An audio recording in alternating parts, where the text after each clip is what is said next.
أعوذ بالله من الشيطان الرجيم. بسم الله الرحمن الرحيم. السلام عليكم ورحمة الله وبركاته.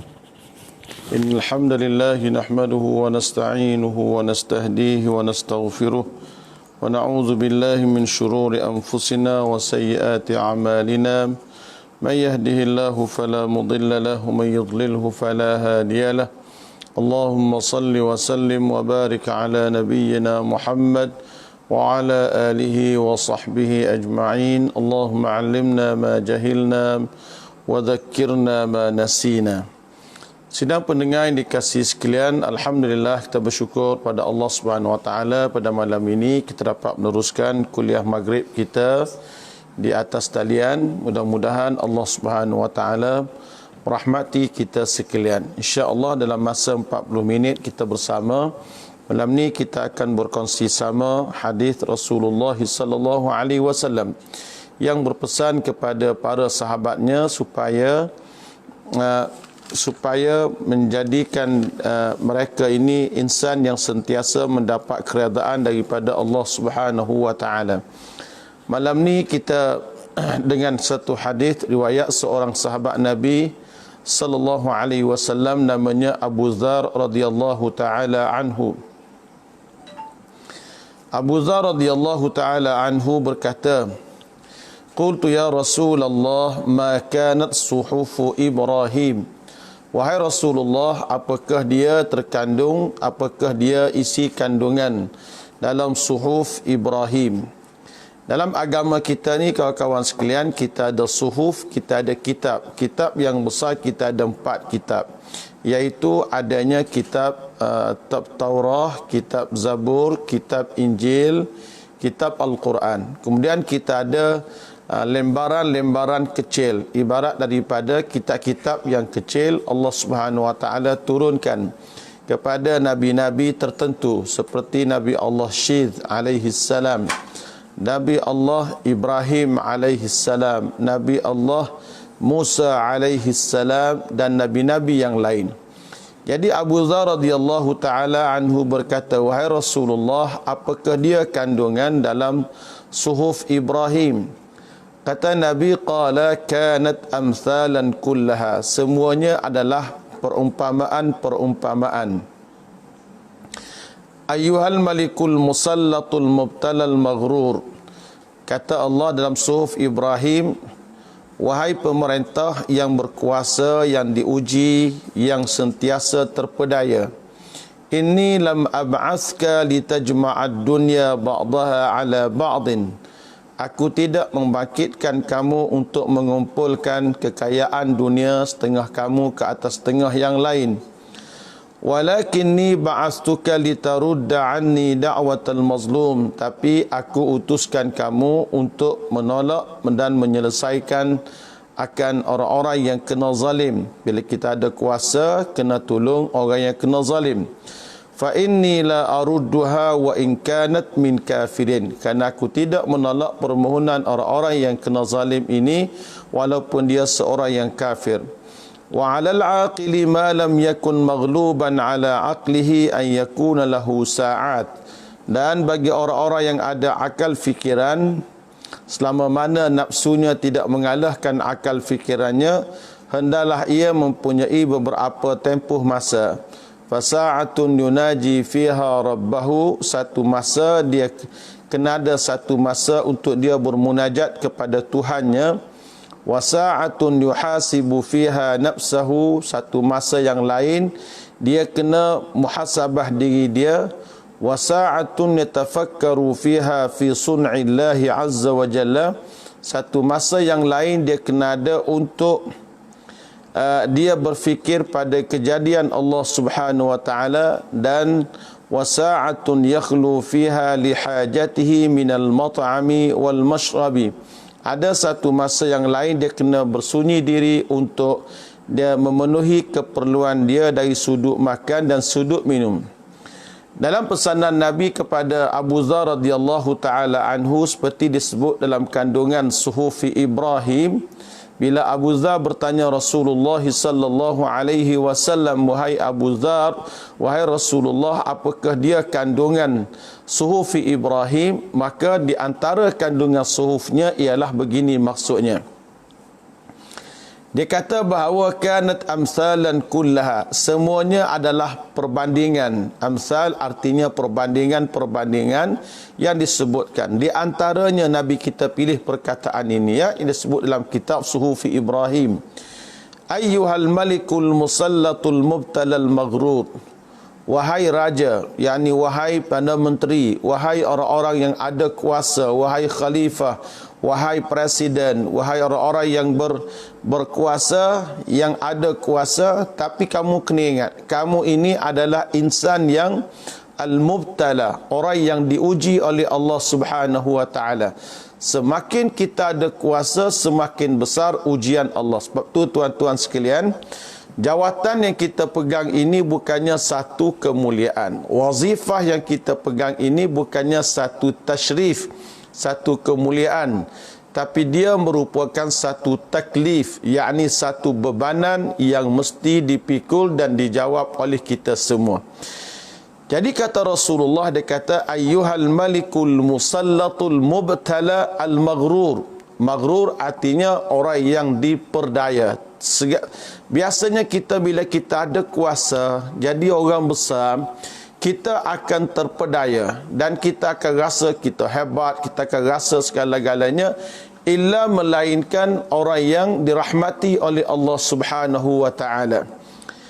Apa kata Nabi, apa kata Allah dalam Suhufi Ibrahim? Allah Taala kata, Nabi sebut, inni lab'athka litajma'ad dunya ba'daha ala ba'din. Dia kata, aku tidak mengutuskan kamu ini untuk kamu kumpulkan dunia, ya. Allah Subhanahu wa taala tak kita mari ke dunia ni untuk kita buat amal ibadah kepada Allah, mencari harta satu keperluan. Tapi sehingga kita cari harta sampai kita lupa kepada matlamat kehidupan kita yang asal, kita akan terleka dan kita akan terlalai. Tapi bila kamu dilantik, kamu ada kuasa, apa kata Allah dalam hadis dalam Sufi Ibrahim, walakinni ba'astuka litarudda anni da'watal mazlum. Tapi aku utuskan kamu, aku bangkitkan kamu untuk kamu menolak segala, untuk kamu terima, membantu segala permohonan orang-orang yang kena zalim. Dia tuan-tuan, dalam hadis Rasulullah sebut, unsur akhaka zaliman au mazluman. Yakni tolonglah saudara kamu yang melakukan kezaliman, au mazluman, ataupun dia kena zalim. Jadi dia kena zalim, sahabat tahu dah, ini kena zalim, kita kena tolong dia. Jadi bagaimana cara nak tolong? Sahabat-sahabat kata, ya Rasulullah, lagu mana cara nak tolong orang yang zalim? Orang zalim Rasulullah tolong macam mana? Maka Nabi kita pun katalah, kamu nasihatkan ia supaya tidak melakukan khianat kepada orang lain, tak buat zalim kepada orang lain. Maka dia jadi orang yang membantu orang lain dalam segi buat zalim. Dia nasihat ni dia tolong, berhenti buat zalim. Itu maksud dia. Jadi kamu kena tolong orang yang kena buat zalim. Yang ni kena orang kena nyayang kat orang, kita kena tolong. Fa inni la arudduha wa in kanat min kafirin. Allah Subhanahu wa taala, dia Sufi Ibrahim dia kata, aku ni kata Allah, aku tidak tolak permintaan daripada mana-mana orang ia kena zalim walaupun dia ni seorang yang kafir.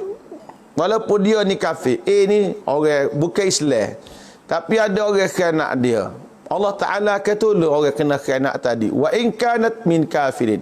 Walaupun dia seorang yang kafir kepada Allah Ta'ala, oleh kerana ada orang khianat dia, maka Allah Ta'ala akan tolong. Jadi kita haram buat khianat, buat jahat kepada orang yang bukan Islam, walaupun dia bukan Islam. Wa 'alal 'aqili ma lam yakun maghluban 'ala 'aqlihi ay yakuna lahu sa'atun. Maka Tuhan sebut dalam Sufi Ibrahim, dia kata bagi orang yang ada akil, orang yang ada akal fikiran yang waras. Dalam bahasa Kelantan kasar sikit sebut bagi orang yang ada otak. Tu gitu maksud dia. bagi orang yang ada otak, bagi orang yang ada akal fikiran yang waras. Nah, dia kata malam yakun maghluban ala aqli, selama mana akal dia ni tidak dikalahkan oleh nafsu dia. Biasanya akal awal dia nafsu. Jadi kalau akal kita guna molek, nafsu kita akan kalah. Tapi kalau kita letak akal kita depan nafsu, kita letak nafsu kita depan akal kita alik belakang, kita akan benar nafsu berbanding dengan akal. Jadi kitanya apabila kita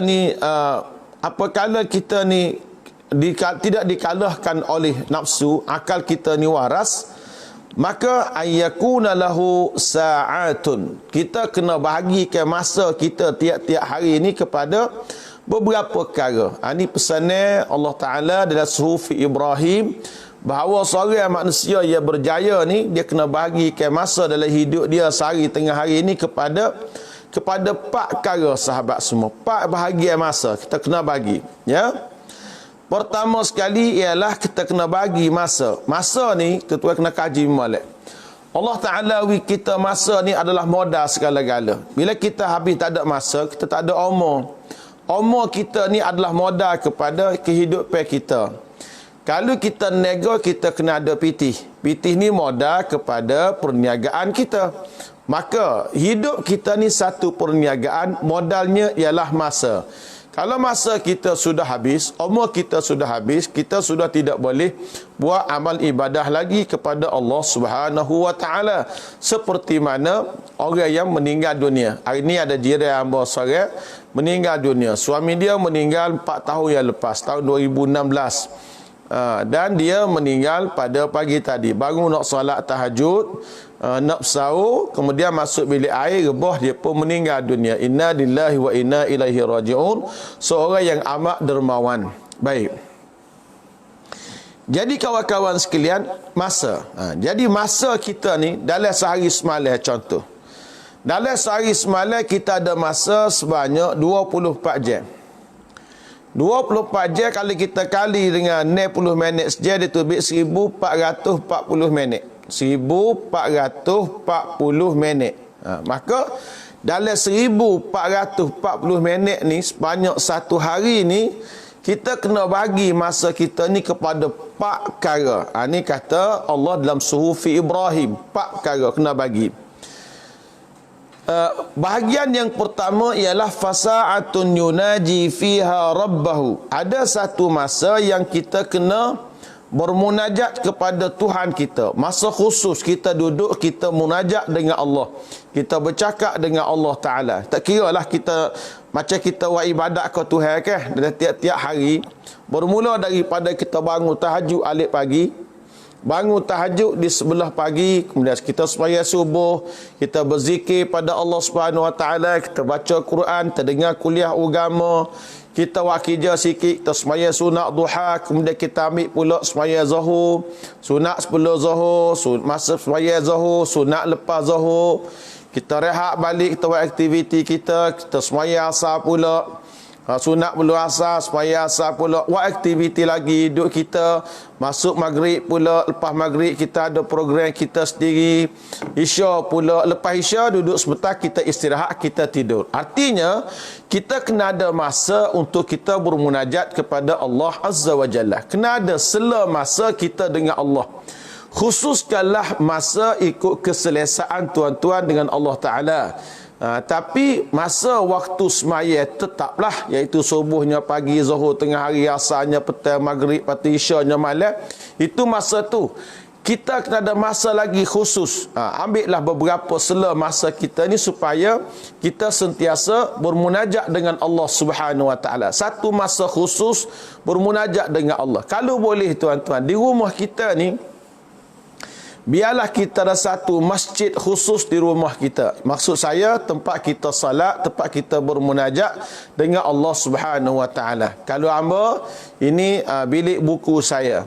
Bilik buku saya Kemudian saya buat di sini juga satu surau. Dalam bilik buku membuat surau.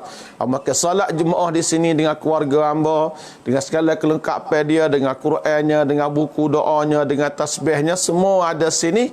Kita nak sembahyang, nak gapo, umumnya kita akan buat di surau kita. Bukan tak boleh salat di tempat lain, tapi kita kena ada tempat kita bermunajat dengan Allah Subhanahu Wa Taala. Tengok TV ada tempat, nak makan nasi dapur ada tempat, ada meja dia. Ni ruang masak, ni ruang makan. Tengok TV sini, ni kawasan komputer, ini kawasan ruang tamu, ini bilik tidur, ini tempat tu, ni tempat ni. Takkan dengan Tuhan yang Allah Ta'ala beri rezeki kepada kita ni, tak ada tempat kita nak bermunajat dengan Allah Subhanahu Wa Ta'ala. Kena ada satu tempat di rumah kita untuk kita, isteri kita bermunajat dengan Allah Azza wa Jalla. Jadi satu masa kita kena ada, masa pertama fasa'atun yunaji fiha rabbahu, satu masa kita kena bermunajat dengan Allah Subhanahu Wa Ta'ala. Masa yang kedua wasa'atun yuhasibu fiha nafsahu. Kata Allah dalam suhuf Ibrahim, yang kedua masa kita kena ada ialah masa kita nak bermuhasabah diri kita dengan Allah Ta'ala. Kita nak kira bicara, tuan-tuan sekalian. Nak muhasabah diri kita, nak kira bicara ni, kita dalam hidup kita ni kita kena muhasabah diri. Muhasabah, kita kena kira bicara diri kita ni, banyak dosa ke, kita banyak pahala ke hidup kita, kita kena kira tiap-tiap hari. Kita kena kira tiap-tiap hari. Kata Sayyidina Umar radhiyallahu taala anhu, dia kata, hasibu anfusakum qabla an tuhasabu. Hisablah diri kamu, hitunglah amalan kamu ini qabla an tuhasabu, sebelum kamu dihitung oleh Allah. Wazinu a'malakum qabla an tuzanu, dan timbanglah akan amalan kamu sebelum kamu ditimbang oleh Allah Subhanahu wa taala.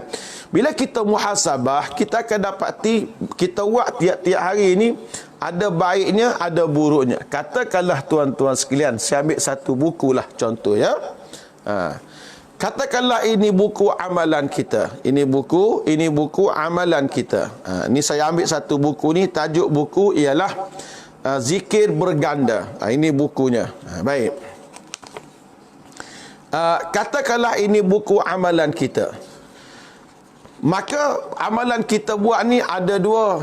Ada kita buat amalan baik, ada kita buat amalan tak baik. Kita katakanlah kita letak hari ni tarikhnya 28 hari bulan 5 2020 bersamaan dengan 5 Syawal. Kita pun letaklah di sini. Ni daripada pagi sampai kepada malam ni, kita buat ni banyak dosa ke banyak pahala? Tengoklah misalnya, yang merah ni tulisannya adalah dosa, yang hijau itu adalah pahala.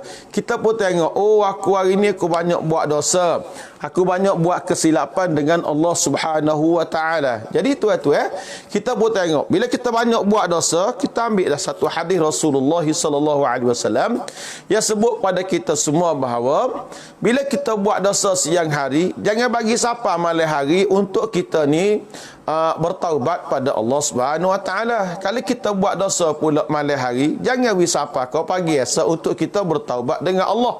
Hari-hari kita kena buat muhasabah. Memang kita banyak buat dosa tuan-tuan semua. Nabi kita sebut dalam hadis, Nabi kata, kullu bani Adam khata'. Tiap-tiap manusia ni khata', banyak buat salah.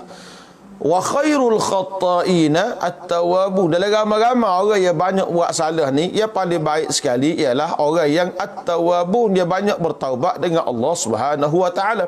Bila kita banyak buat salah, kita kena banyak bertaubat dengan Allah Subhanahu wa taala. Jadi kita dan kita banyak buat salah, kita banyak bertaubat kepada Allah. Jadi kita tengok rekod kita. Pak kita pejam mata pula. Aku ni, kita kena muhasabah. Mula tak khabar mana kita ni tuan-tuan. Lah ni pun kita khabar sikit hidup kita. Sekarang kita tua ni. Aku ni, sepanjang aku hidup, puasa aku ni cukup ke tak? Kau muda-muda mula, aku ada tinggal puasa aku zaman aku muda mula. Kita pun nak puasa ni. Ni puasa ni sunat. Kita pun niat. Pagi kita bangun sahur, kita niat, ini puasa qada aku hak lepas-lepas. Ini puasa qada aku hak lepas-lepas. Zaman aku tolong-tolong, muda-muda dulu. Kita pun puasa lah. Kita niat puasa qada, lepas tu dia boleh juga pahala puasa ni, kena hari Senin boleh pula puasa hari Senin kita boleh. Jadi kita niat hari-hari kita puasa ni, kita niat kita puasa qada, puasa qada. Hamba kalau hamba puasa sunat, hamba kena niat puasa qada. Pasal apa? Kita zaman kita budak lah, kita bukan lebar tu kita mula-mula balik dulu. Tu bagi hamba moyak. Mungkin tu ni lebar ajak kecil lagi dah. Jadi kita niat apa tu? Kita gajilah sedekah pada orang miskin. Kita niatlah pula fidyah puasa kita, takut-takut ada apa-apalah tuan-tuan kita nak cover semua sekali. Jadi nak sebutkan di sini bahawasanya kita muhasabah. Boleh jadi kita masa kita muda mula kita banyak tinggal semaya. Banyak tinggal semaya tak sepenuh, semaya tak cukup dan sebagainya. Apa kita buat kawan-kawan sekalian? Lepas tu semaya kita qada sah. Boleh jadi kalau kita qada semua tu adalah kita tinggal mula kita boleh cover balik insya-Allah taala. Tuhan ni innallaha ghafurur rahim. Allah Ta'ala ni Tuhan yang maha pengampun lagi maha pengasihan ni. Kita harap Tuhan maaf kita, Tuhan ampuni semua kesalahan-kesalahan yang kita buat sepanjang kehidupan kita setiap hari. Jadi kita muhasabah tengok, oh aku, lepas tu zakat harta aku, oh aku masa aku muda-muda mula pitih aku banyak, tapi zakat aku tahu waktu biar belah mana. Kita pun kira pula nak ganti dengan sedekah kita. Kita niatlah apa-apa pun Tuhan, biarlah kita boleh cover. Ni orang panggil kita tengok semula, review balik. Arab panggil muhasabatun. Kita muhasabah diri. Tengok pula dosa. Aku dengan mak aku mula aku tak cara belah mana ke dia. Lagi mak aku sudah tua. Kita cara pula kepada mak kita. Kita buatlah tuan-tuan semua segala-galanya. Apa saja kita buat muhasabah sebelum daripada kita dipanggil oleh Allah Subhanahu Wa Taala. Kita kena muhasabah semua dalam kehidupan kita. Ni pesannya Allah yang kedua adalah suhufi Ibrahim. Pesanan yang ketiga ialah wasa'atun yatafakkaru fiha fi sun'illahi azza wa jalla. Kita kena ada satu saat, satu masa yatafakkaru fiha fi sun'illah. Kita nak mikir pada keciptaan Allah ni. Tengok kejadian Tuhan ni, kita kena mikir banyak. Kenapa tuan-tuan semua? Bila kita mikir banyak, kita akan jadi kuat dekat dengan Allah Subhanahu Wa Taala. Tuan-tuan, kalau kita banyak mikir pada kejadian Allah, tafakkaru fi khalqillahi wa la tafakkaru fi zatillah. Kita kena berfikir fi khalqillah, pada kejadian Tuhan. Bila kita mikir pada kejadian Tuhan ni tuan-tuan, kita akan jadi dekat dengan Allah. Tuhan ni maha kaya sengotilah. Itu Allah Subhanahu Wa Taala ya. Saya buat satu contoh lah ke tuan-tuan, kita nak mikir. Ni cerita orang Kelantan je. Ada satu orang, dia duk mikir seorang dia. Dia kata bapalah Allah Subhanahu Wa Taala ni, dia buat pokok labu kecil, buah labunya besar. Tuan-tuan kenal ke buat sayur buah labu ke? Labu buah yang besar kita sira dia buat buat kuih manis. Okey. Bila kita sira labu ni tuan-tuan, pokok labu ni kecil ya. Mungkin dia menjala besar anak jari kita atau besar ibu jari kita. Itu saja pokok labu. Dia besar ni. Kemudian buah labu ni besar, mungkin sekaki lebar, diameter dia. Dia kata, kenapa Tuhan buat pokok labu ni kecil, buah labu ni besar? Dalam masa sama, Allah Ta'ala ni buat pokok keranji. Tuan-tuan mungkin anak-anak kecil tak kenal buah keranji. Kita orang tua kita kenal buah keranji. Kenapa Allah Ta'ala ni buat buah keranji ni tuan-tuan? Buah keranji ni, buah dia adalah kecil. Besar ni je buah dia. Paling besar ibu jari. Buah keranji. Banyak tak besar anak jari. Tapi pokok keranji ni besar macam pokok durian. Sepatutnya kita mikir dengan akal kita. Pokok yang besar kena buah dia besar. Pokok yang kecil kena buah kecil. Dia duk mikir-mikir ni bawah pokok keranji. Duk mendengar suara di bawah pokok keranji. Tiba-tiba tuan-tuan, jatuhlah buah keranji atas kepala dia. Dia pun kata, Allah, mujur kecil, dia kata. Artinya tuan-tuan, walaupun buah Tuhan buat benda ni pelik, dengan buah pokok labunya kecil, buah labunya besar, pokok keranjinya besar, buah keranjinya kecil, paling-paling tidak, pokok apa dia ni, paling-paling tidak kau tuan sekalian, buah pokok keranji kita boleh buat berteduh. Nak tebal pokok keranji nak buat kayu rumah pun boleh. Kalaulah pokok keranji tu buah dia sebesar buah labu, pokok keranji orang akan mati. Sebab jatuh buah atas orang jun lebih. Jadi kita mikir pada kejadian Tuhan ni kan. Ini kena ada satu masa. Tengok pacak kita fikir, tengok ketika Nabi Allah Daud alaihi salam. Dia tengok ada seekor ulat. Ulat ni tuan-tuan duk golek dalam debu. Ulat ni. Duk golim dalam debu, dia pun mikir. Dia kata, apalah pedahnya Allah Ta'ala buat ulat ni duk golek dalam debu ni.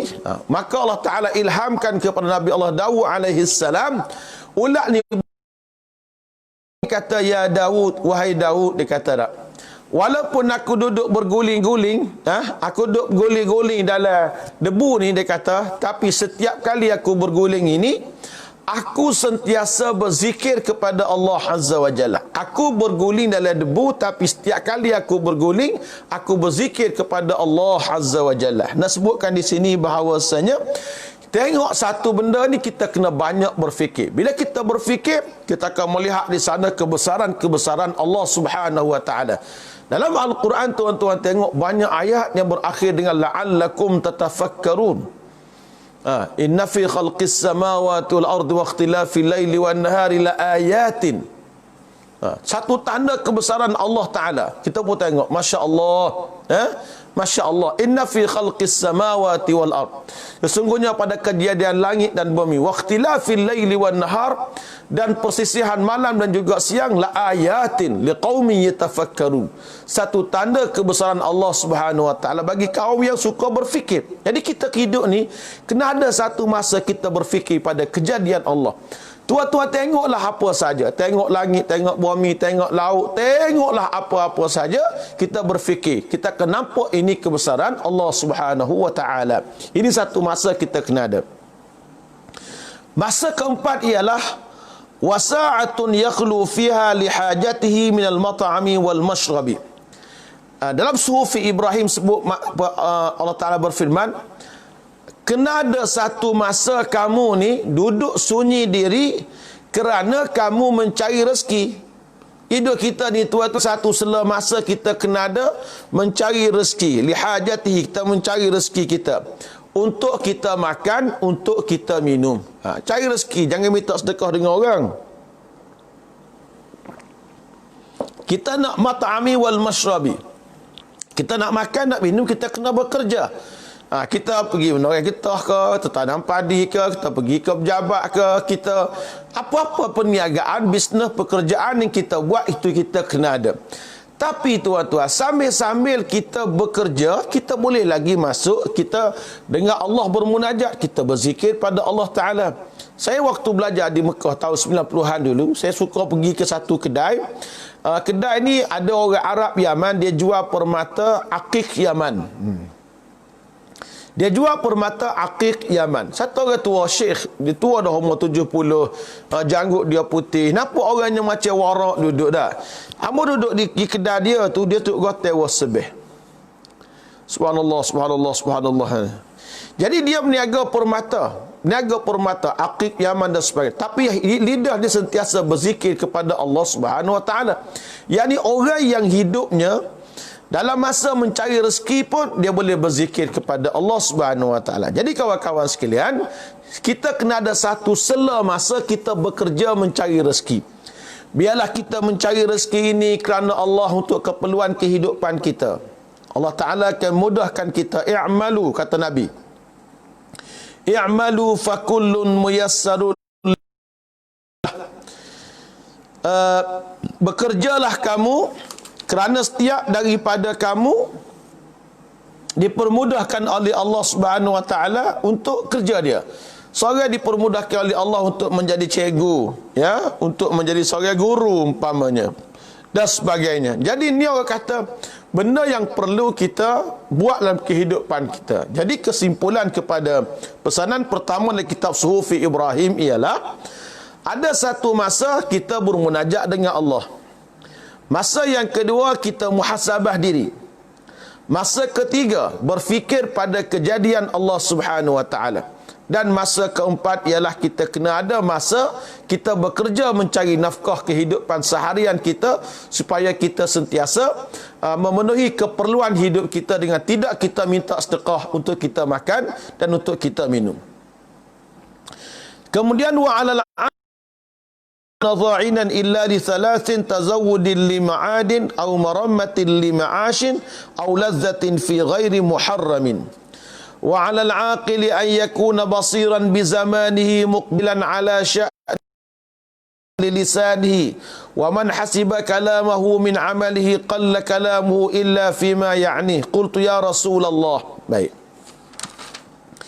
Dan kepada orang yang berakal, orang yang sentiasa guna akal fikiran dia, kata Kelantan berakal ni orang ada otak. Orang ada otak ni tu orang yang sentiasa guna semua akal fikiran dia ni nak buat benda ni. Dia kata kita tak payah tumpu buat benda lain kecuali 2-3 perkara. Pertama dia kata ialah kita boleh tumpu untuk tazawwudul lima'adin. Kita tumpu untuk kita buat bekalan untuk hari kita akan kembali. Kita kena mikir satu saat apa-apa benda kita buat untuk hari kita akan pergi tidak kembali lagi.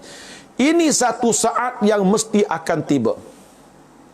Kullu nafsin za'iqatul maut. Setiap manusia akan merasai mati. Cuma bila? Hari ni, esok, lusa, tulak, tulis, berapa lama, Allahu Ta'ala alam. Kita kena ada persiapan.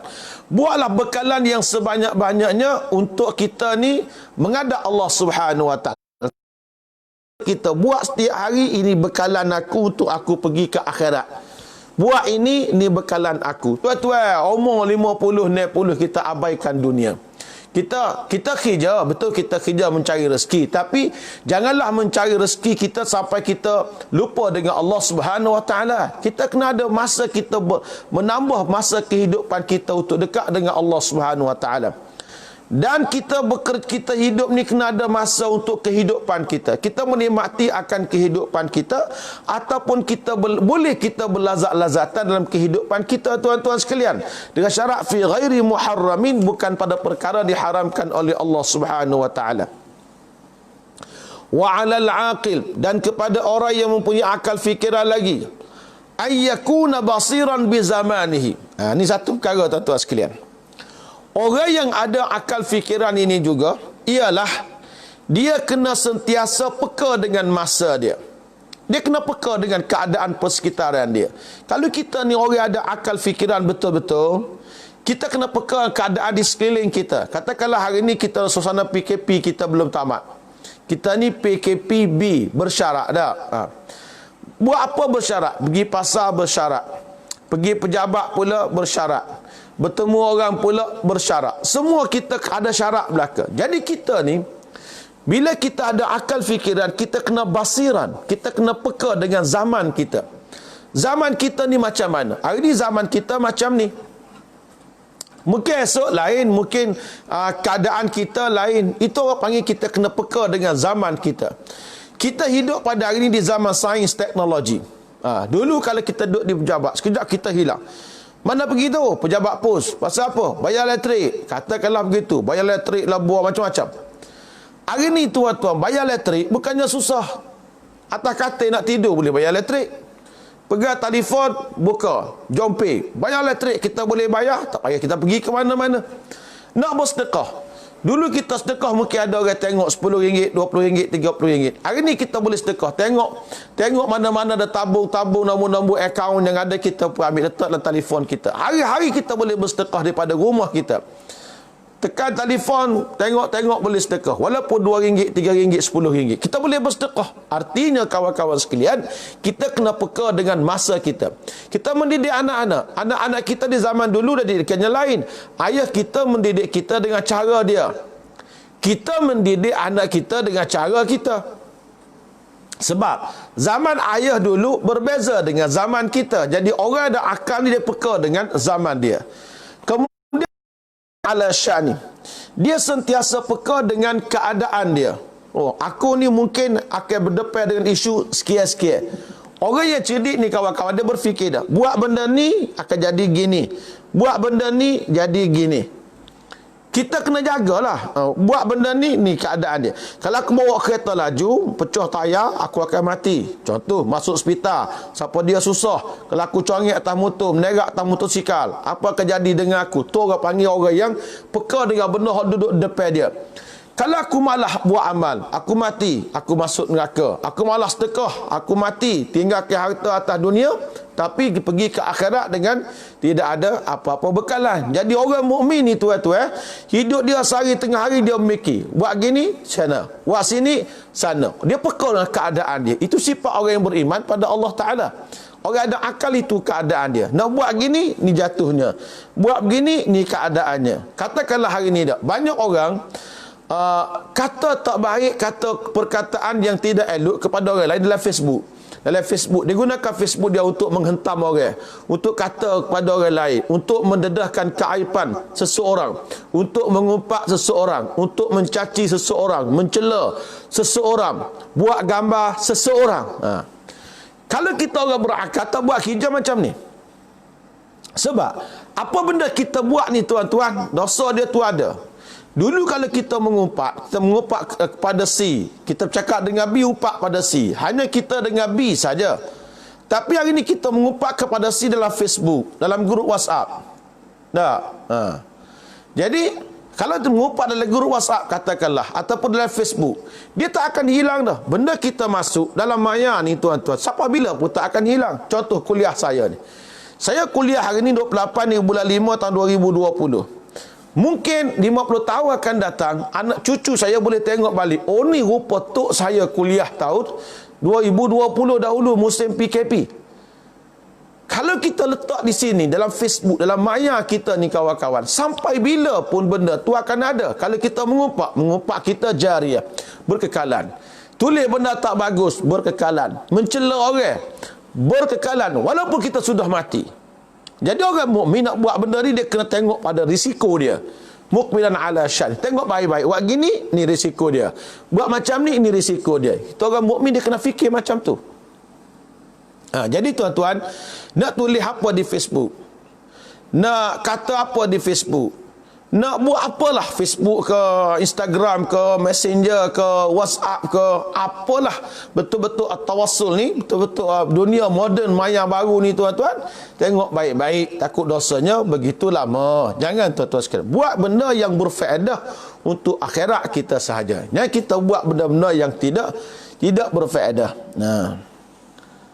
Amba bukan nak puji diri amba, alhamdulillah dengan Facebook ni amba tak guna kecuali untuk benda-benda yang berfaedah saja. Amba tulis pun nasihat-nasihat untuk orang lain. Masuk amba post pun benda bermanfaat sahaja. Kita tidak masuk benda-benda yang tidak bagus. Sebab benda ni tuan-tuan, benda yang malsak, bersifat melekat.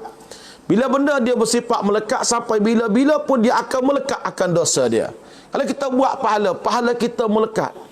Cuba tuan-tuan bayangkan dia, letak dalam Facebook tuan-tuan, galakkan orang untuk baca Quran lah, motivasi orang tu, motivasi orang ni. Banyak mana pahala yang kita perolehi. Ni sekarang ni musim raya. Orang raya dah masuk hari raya bersama dengan keluarga. Bagus, masuk gambar. Hari raya bersama keluarga, gini, bagus tuan-tuan sekalian. Comel. Tapi pastikan pakaian anak kita menutup aurat, tidak ketat, tak nampak susut tubuh badan. Isteri kita pula gini sikit. Zaman lah ni kawan-kawan, orang tanpa segan silu dah. Dia masuk ke gambar-gambar. Buat kenangan lah konon. Betul, kenangan tu betul. Tapi memperagakan tubuh badan yang nampak susuk body itu, kita peragakan di Syawal tahun 1441. Mungkin kita akan mati, tapi gambar kita kekal sehingga tahu kepada bila-bila Allah Tabaraka wa Ta'ala alam. Jadi kita orang beriman, kita kena peka dengan keadaan yang sedemikian. Kita kena aqilan, berfikir baik-baik, wahai orang-orang ada akal fikiran. Akhir sekali ialah wa hafizan li lisanihi. Orang yang ada akal fikiran ni kawan-kawan, dia menjaga lidah dia. Kadang-kadang kita ni bercakap benda-benda yang berdosa. Kita mencarut, kita nyapu koksi, kata orang Kelantan. Mana kita ni kan, lidah kita nak kecek, jangan biar orang luka hati dengan lidah kita. Kecek ni kena mikir dua kali. Kata gini, jadi gini. Kena mikir. Ni sedak-sedak je kata kau orang. Bodoh, bengong. Kita kecek benda tak molek dak. Tersupuh orang, mu ni bengong. Contohlah, mu ni bengong. Bengar tu dia naik perkataan bengar tu tuan-tuan, dia naik alah ke langit. Langit tak terima sebab langit terima perkataan yang baik-baik saja.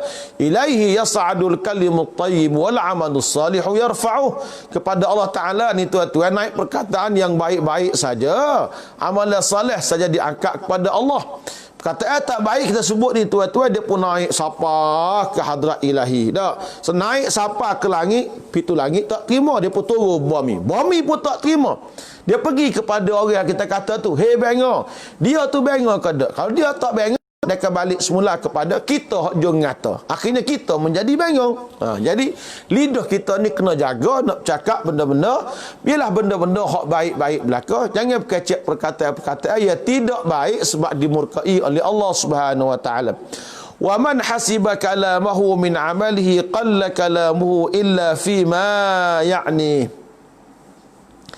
Siapa dia yang mengira bahawa perkataannya itu daripada perbuatannya, maka kuranglah ia berkata-kata pada perkara bermanfaat. Kita nak kecek ni tuan-tuan, kita kecek benda hak pedah-pedah ya.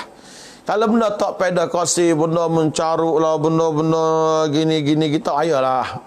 Tak payah. Jadi kita bercakap pada perkara-perkara yang baik-baik saja ya.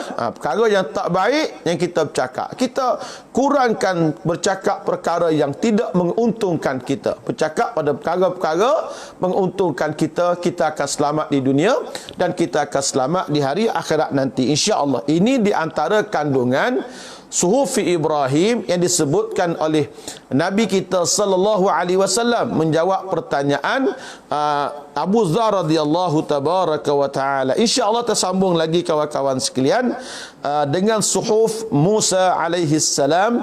Apa dia kandungan dalam suhuf Musa? Bolehlah kita pergi kepada yang lain-lain dalam hadis Abu Dzar yang panjang lebih kurang dalam 2 ataupun 3 muka surat ini. Mudah-mudahan Allah Subhanahu wa taala merahmati kita sekalian insya-Allah tabaraka wa taala. Jadi setakat itu dulu untuk kita pada malam ini. Insya-Allah kita bertemu lagi pada pagi besok insya-Allah dalam kuliah tafsir surah Al-Kahfi pada ayat yang bermula ayat yang ke-7 pada pagi esok insya-Allah taala. Adapun pada malam besok tuan-tuan tengok pada Facebook saya, kalau berkesempatan kita bertemu lagi pada malam besok insya-Allah taala. Di pagi esok ada kuliah saya biiznillah. Wa sallallahu ala nabiyyina Muhammad wa ala alihi wa sahbihi ajma'in wa akhiru da'wana alhamdulillahi rabbil alamin. Rabbana taqabbal minna innaka antas samiul alim wa tub alaina ya maulana innaka antat tawwabur rahim. ربنا آتنا في الدنيا حسنة وفي الآخرة حسنة وقنا عذاب النار. اللهم إنا نسألك علما نافعا ورزقا واسعا وعملا متقبلا.